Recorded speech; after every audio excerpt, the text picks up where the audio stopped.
göra saker betydligt värre. Det är det första, och det länder ju i grund och botten bara fram till att det finns en mycket bred samsyn om att Iran inte kan tillåtas utveckla kärnvapen. Det skulle inte bara vara ett hot mot hela den regionen utan också mycket, mycket bredare hot än så. Har man sagt det så har ju vi och EU varit väldigt tydliga med att det här måste komma tillbaka till förhandlingsbordet. Uppmanar till återhållsamhet, tillbaka till förhandlingsbordet. Eskalera inte en konflikt i Mellanöstern som redan är otroligt spänd.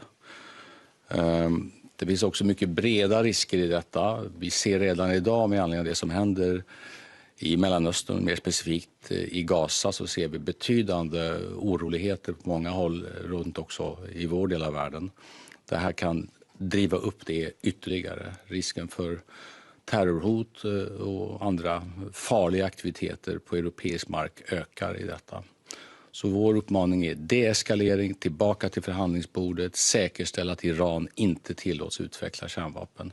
Och i övrigt så följer vi naturligtvis utvecklingen extremt noga, minut för minut. Det finns inga uppgifter än så länge om svenskar som har råkat illa ut i detta, så vitt vi vet just nu. Ambassadpersonalen i Teheran är välbehållen. On that, Mark and I just had a productive meeting ahead of the upcoming NATO summit, as you realize. Exciting times in so many ways, important times as well. And during our discussion, I shared a few Swedish key priorities ahead of this summit. First, a united alliance is a strong alliance. Extremely important to stress that. In these challenging times, we need to stand together, and I'm very impressed by Mark Rutte's enormous efforts to build this unity ahead of the summit. Second, this is the moment where Europe must take great responsibility for our own defense. Sweden is a leading country to that. We want the summit to manifest strongly increased European ambitions and to set a new ambitious goal for defense spendings. A few months ago, as you know, the Swedish government announced our own plans for Sweden to make the biggest military build-up since the early days of the Cold War. That is a significant step for Sweden. And today, I'd like to confirm that Sweden will reach a new NATO spending target of 5% to GDP, where at least 3.5% to GDP will be allocated towards core defense requirements to fulfill NATO's new capability targets. That is a Swedish decision, and of course we will formalize that again after the NATO summit in The Hague. My government has already announced the increase to 3.5% of GDP, and we did that because we realize that regardless of the NATO summit decision, we are in a specific geographical situation where we need to meet the future threats from Russia. And the backdrop is, of course, the war of aggression against Ukraine, but also the fact that we know Russia since very, very many years. Russia is the threat to Ukraine, but not only to Ukraine, but all European countries and to the alliance. And I think there is a growing sense of urgency. I think that will be reflected also in Mark Rutte's comments among allies that more countries need to do the same thing right now. Third, supporting Ukraine's right to self-defense against Russia. That strengthens the security across the Euro-Atlantic area. It also defends the rules-based world order, which benefits people all over the world. I think Sweden's entry into NATO slightly more than 1 year ago meant that we bring geography and we bring capacity to the alliance. And in terms of geography, I normally say just look at the map. Sweden is one of the largest European countries in NATO in terms of pure size, and we have the longest Baltic Sea coastline, and our historic experience in naval operations in the Baltic Sea is unmatched by any other nation, on the sea, under the surface, and in the air. Regarding Russia, we see increased activity, including Russia allocating more resources than usual to the Baltic Sea right now. We also see that our targeting of the shadow fleet is affecting Russia's economy and diminishing its resources. And together with allies, we will continue and, if needed, ramp up our activities in the Baltic Sea. Now we stand ready as a basing and staging area for the Allied reinforcements. This will strengthen NATO's ability to carry out operations in Northern Europe, in the Baltic Sea, and to reinforce the eastern flank, thereby strengthening the alliance as a whole. Which brings me to our capabilities. I won't bore you in details, but we joined NATO last year as a net security provider to the alliance, bringing some important national strengths across air, land, surface, subsurface, cyberspace, and space domain. For us, all these are kept together. Our advanced defense and space industries, combined with some of Europe's strongest cyber and intelligence capabilities, enhance the alliance capabilities. And since joining NATO, finally, and I won't brag now, but I just want to mention them, we have deployed hundreds of soldiers to NATO's multinational brigade in Latvia. We have sent Swedish fighter jets to NATO's air policing mission, helping to secure Allied airspace. We have provided Gripen fighters to operate in Polish airspace to protect the logistics for providing Ukraine with material. And we have contributed naval forces to NATO's minesweeping units and to NATO's enhanced presence at the Baltic Sentry, increasing the situational awareness, improve NATO's ability to respond to destabilizing acts in the Baltic Sea. Obviously, very necessary activities right now. And we are taking on the responsibility as a framework nation for NATO's enhanced forward presence in Finland. That is what we are trying to do right now. Finally, given the serious security situation right now, Sweden is entering a new phase of investment, building our country stronger through historic commitments to defense industry, to infrastructure, research and energy systems. And we do this in a scale we haven't seen for decades. Obviously, we do this in a very serious situation. We do because we need to do it, but we also think this is an investment that will bring security to Sweden, but also bring prosperity to Sweden. Thank you so much for being here, Mark. Please. Thank you, Ulf, and thank you for welcoming me to Sweden. It's always a pleasure to see you and to be back in beautiful Stockholm. And this is my first visit here as NATO Secretary General. And it is an honor to be here with our newest ally. Sweden has only been a member of our alliance for now 15 months, but you are already making major contributions across the alliance. Your forces strengthen our posture in the High North and in the Baltic region. As you said, you contribute to forward land forces in Latvia, and you will lead NATO's newly established forward land forces in Finland. Indeed, your Gripen fighter jets help patrol the skies over Poland, and your ships contribute to our enhanced military presence in the Baltic Sea through Baltic Sentry. Sweden is also one of NATO's 7 Arctic allies, and your expertise in the region has enhanced our posture in the High North and strengthens our ability to reinforce our Baltic allies. Last week in Brussels, NATO defense ministers agreed on an ambitious new set of capability targets. These targets describe what capabilities allies need to invest in over the coming years. From our air defense and fighter jets to tanks, drones, logistics and of course personnel.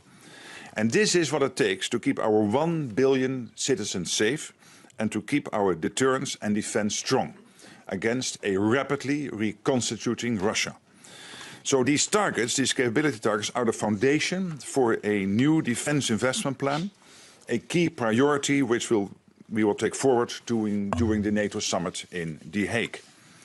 Last year, Sweden invested already 2.66% of your GDP on defense.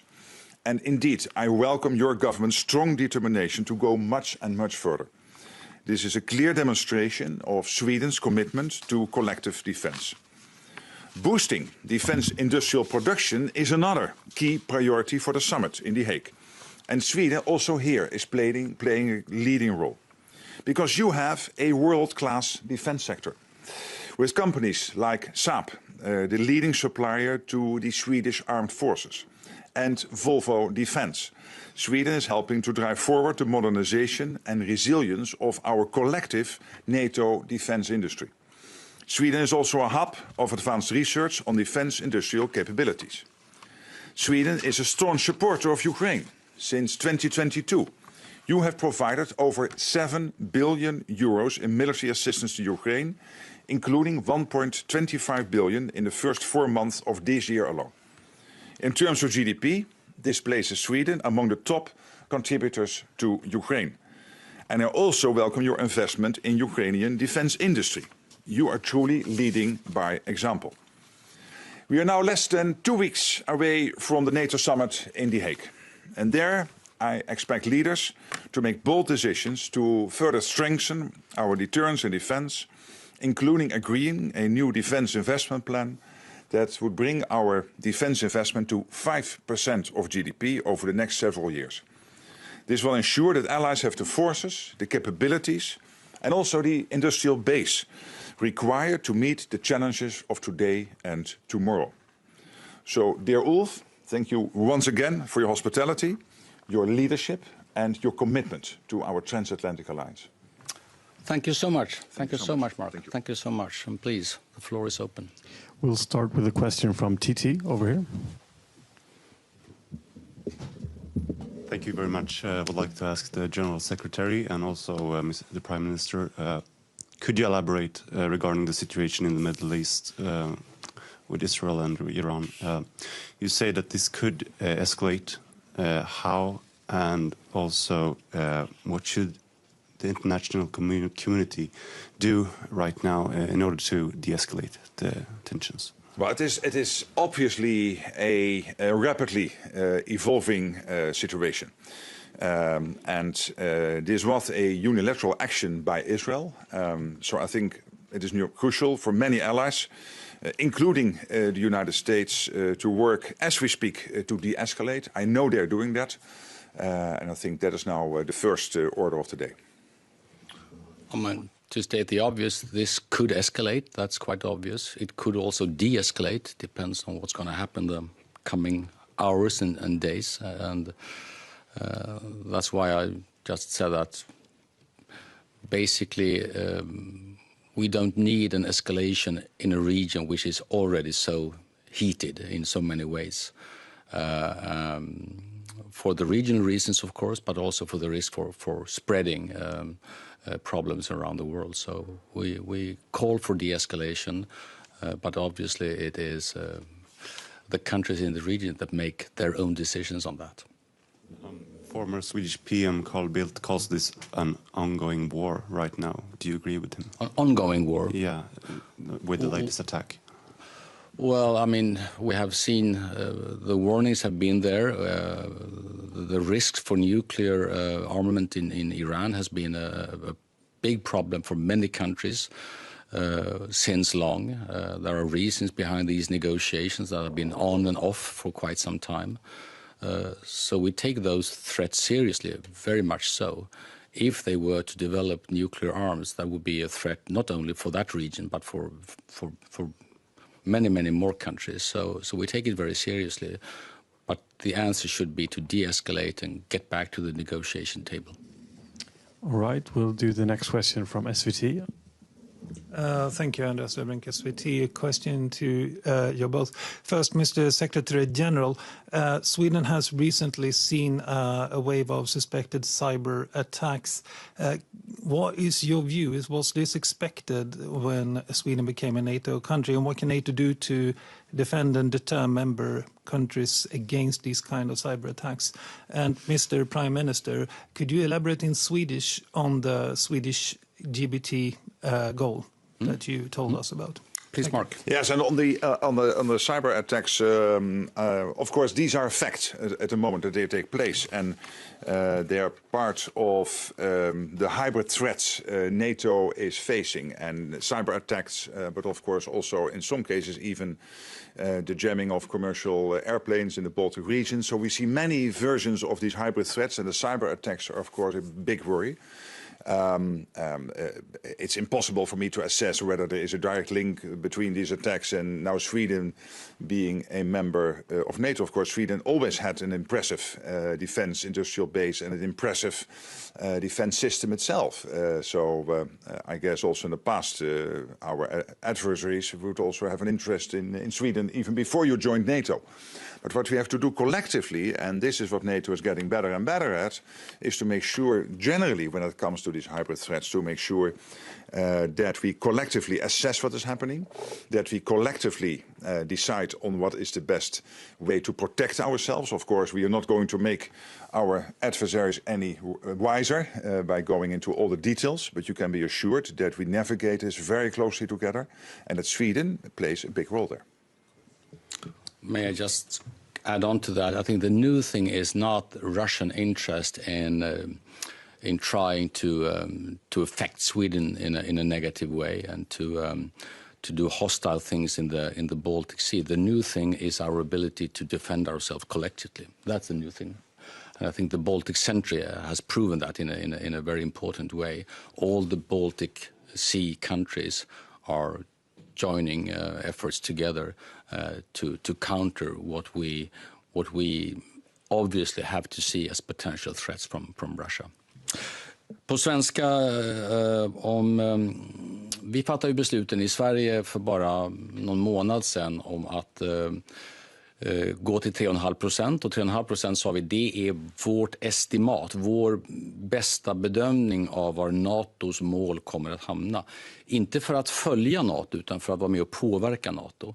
Vi var övertygade om att NATOs gemensamma försvarsförmåga måste öka rejält från dagens 2% som i princip alla länder når upp till nu till någonting betydligt mycket större. Och då vill vi tillhöra de länder i vår del av världen med störst erfarenhet av Ryssland som går i bräschen för att NATO-mötet i Haag ska kunna fatta ett bindande beslut mellan 3 och 4%. Och nu känner jag mig rätt trygg i att just 3,5% är det som NATO-toppmötet kommer att landa i. Vi vet inte exakt än, allt är inte klart än, och Mark Rutte är den som bäst kan beskriva var alla länder befinner sig. 3,5% i strikt militära förmågor och sen så ytterligare 1,5% i, kan man säga, försvarsrelaterade frågor. Civilförsvar, olika ytterligare cybersäkerhetsfrågor, allt det här som är viktigt också och som inte minst Ukraina lär oss att det militära försvaret också behöver. Så jag tycker det här är en otroligt viktigt steg för Sverige men också för hela NATO och för säkerheten i vår del av Europa. Allra sist, tidsfrågan är viktig här. Vi har sagt att vi är beredda och kapabla att göra detta fram till 2030. Nu får vi se exakt vilket måldatum som NATO-toppmötet landar i. Och det bygger helt enkelt på att vi är övertygade om att Ryssland på 3 till 5 år skulle kunna bygga upp sin förmåga igen, som idag är låst i Ukraina, beroende på hur kriget mot Ukraina slutar. Så det är bråttom, och denna känsla av att det nu är bråttom att göra, den tänker vi vidareförmedla också in i NATO-toppmötet. Okej. Sorry. Aftonbladet, den Ekot. I will ask both of you regarding the situation in the Middle East right now. How close is maybe a nuclear war or maybe a world war? No, we are not close. And obviously, allies within NATO are really navigating this crisis. Everybody is focused on de-escalating it. The US, of course, is working on that with other allies. NATO not being involved as an alliance because it is really focusing on the Euro-Atlantic. But obviously, NATO allies very much involved to make sure that the conflict is de-escalated as soon as possible. I have, of course, the same fundamental view. And having said that, it would be a very, very bad development if Iran were to develop full-scale nuclear weapons. That would threaten the region, but it would also be a big threat for many other countries. So, but the best way to solve that is through the negotiation table. Ekot. Yes, I have a few questions forward to the summit, but first in Sweden, Ulf Kristersson. Vidtar regeringen några särskilda åtgärder mot bakgrund av det som händer i Iran? Jag tänker på ambassadpersonal och så vidare, svenska företag. Vad gör ni? Ja, vi agerar ju som vi gör när den sortens saker inträffar som ligger bortom vår kontroll. Att vi ser till att svensk personal på plats, att alla försiktighetsåtgärder vidtas där naturligtvis. Jag känner mig väldigt trygg att vi också är på tårna när det gäller risken för andra spridningseffekter, för terroraktiviteter, sympatiåtgärder på olika sätt som skulle kunna drabba. Men det är inom ramen för att vi har en situation där vi vet att sådana spänningar kan inträffa lite var som helst, inklusive i Sverige. Men vi har just nu inga tecken på något allvarligt som är riktat just mot Sverige. Men jag utesluter inte att sånt kan inträffa. Och därför inledde med att säga att vi har en ganska upphettad situation redan även i Sverige med anledning av det som händer i Mellanöstern. Vi vill inte ha Mellanösterns konflikter på svenska gator och torg. Och det som nu händer ökar den risken. Och det kommer vi göra allt vi kan för att undvika. Mr. Secretary General, according to the timetable, Sweden talked here about 2030. Other countries I hear talk about 2035. What do you think about that? Well, of course, I put forward proposals, but what I have made public is the percentage, which is the 5%, 3.5% core defense spending, and then 1.5% focused on defense-related and security-related spending, including developing the defense industrial base and getting the whole of society basically prepared for disasters, including a full onslaught on NATO territory. But I'm not going to disclose my thoughts on the end date, because this is of course, these are consultations and taking place now between allies. So what about this 5% goal, if we focus on the 1.5%, which is a new one, could that be investment also that could support the military, like railways, roads? Yes. Yeah. Can it also be the overall resilience of society? Yes. Yeah, so the idea here is the following. We have always focused as NATO and in all our discussions on the core defense spending. That's the famous 2% coming out of Wales, the Welsh pledge. And two things have happened. First of all, the Welsh pledge was basically this. It was just a figure plucked from the air. The new number, the 3.5 core defense spending, is really rooted now in this whole NATO defense planning process, from which we have decided the targets we need to achieve and the gaps therefore we have indicated there are to make sure that we can defend the 1 billion people living in NATO territory. So that's new, that we not only have a number, but that the number is rooted in facts, figures and deep studies on what NATO needs to defend the whole of NATO territory.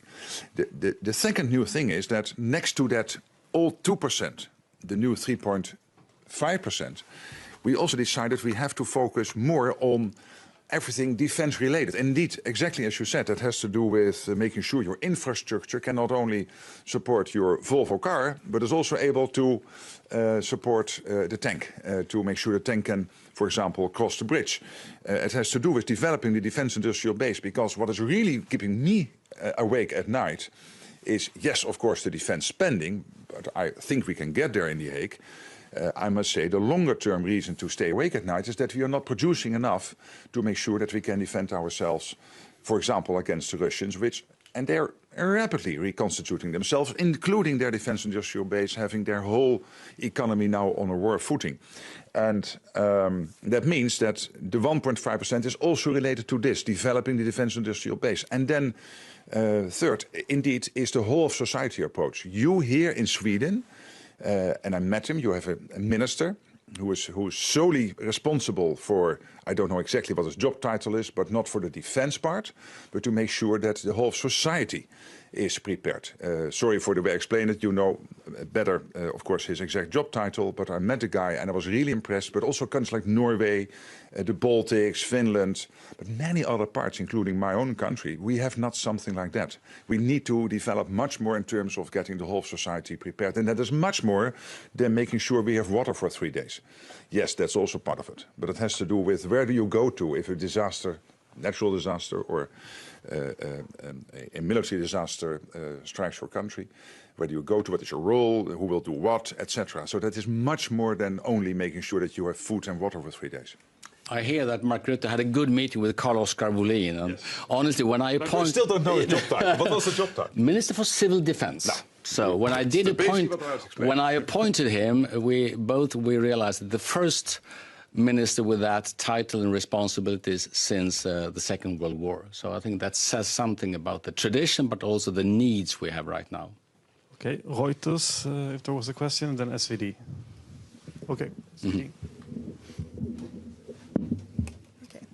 Yeah, first a question for both of you, and that is, how can the international community work to bring this back to the negotiation table, the situation in the Middle East, and can you estimate the chances of that happening? And then I have a question for the Secretary General, and that is 5% is what the U.S. President Donald Trump has been talking about. If you decide on 5% in The Hague, will that satisfy Donald Trump and protect the transatlantic link? And what will happen if many countries doesn't reach the goal? Well, on your first question, as I said, the situation is rapidly evolving. Of course, this all started last night. And I know that allies are really navigating this crisis, and everybody is focused on de-escalation. But of course, all the next steps will follow from that. So it's difficult now to predict exactly what will happen over the next 24 and 48 hours. But I think there is a focused endeavor to make sure that de-escalation is the key to all the efforts. On your second question, when I got this role, and particularly when Donald Trump was elected as the 47th American president, many people asked me, is the US still committed to NATO? And I said yes, based on my talks with the Americans, with the talks the American president and his team had with the French president, with so many other leaders, etc. I said, but there is an expectation coming with the commitment. An expectation is that they are fed up and extremely irritated with the fact that the Americans, on average, spend 3.4%, 3.5%, 3.6% on defense, and that here on the European and Canadian side, we are somewhere at 1.9%. Because we are very rich countries. Of course, the US is rich, but we are also very rich. So I said that commitment comes with an expectation that we will somehow equalize with what the US is spending. Now, to your question, and trying to give an answer. This whole process is not about an audience of one. It is about keeping 1 billion people safe. And to keep 1 billion people safe, we have assessed together these capability targets, the gaps we have, what do we need to do in terms of long-range missiles, maneuverable land formations, command and control, air defense systems, ×5 from what we have now. So this is a huge, huge investment in people, in equipment, newest technology, AI, etc. To keep ourselves safe. And yes, coming to 3.5% will also more or less equalize with the US. And I totally understand the US position that after even Eisenhower, when he was president, complaining about the fact that the Europeans and Canada were not paying what the US was spending on defense, that they want this settled now. So they are totally committed because the US knows that for their security, a secure Atlantic, a secure Arctic and a secure Europe is key. Jonas Störe, the Norwegian Prime Minister, was in the White House and he showed the American president this map of the biggest port in Russia, which has these huge submarines which are able to fire nuclear missiles onto the US. And he said these submarines are not there to attack Norway, they are there to attack the United States. And it is Europe which prevents these submarines to ever get to a position where they could successfully do this. And this shows you that our collective defense, our collective security is totally interconnected. And therefore the US is totally committed to NATO. But this irritant is there. And we have to solve this because otherwise it might eat away at the commitment. And therefore I'm so happy that it seems in The Hague that we can agree. And again, not to only satisfy the audience of one, but we need this to keep 1 billion people safe. But what will happen if countries doesn't No, but listen to the Swedish Prime Minister just a minute ago, saying Sweden. I was even understanding when he was speaking in Swedish. And beslut is a decision. Exactly. Quite right. And the beslut is clear. And these besluts are now being taken not only here in Sweden, but all over NATO territory. There is a big commitment, and of course we will follow what is happening. We'll make sure that where necessary we encourage allies along to do more if necessary. But I'm pretty much convinced that people understand this is directly connected to the threat of Russia. The German Chief of Defense stating the other day that between 3 and 5 years, I think he said about 4 years from now, Russia might be able to launch a successful attack at NATO territory. So let's not kid ourselves. This is a real risk. And 4 years is now. It's not in 4 years. Basically, if you say 4 years, yes, 4 years, but obviously you have to prepare for that, so the preparations have to start now. And not only Russia, also China building up its military, working together with Iran, with North Korea, supporting Russia's war effort in Ukraine. So this world is totally different from 5 to 10 years ago. These besluts, that's a good one. Thank you. And with that, time is unfortunately up, so we'll have to end this press conference. Great. Thank you so much. Thank you. Thank you. Thank you. Thank you so much. Thank you. Thank you. Thank you.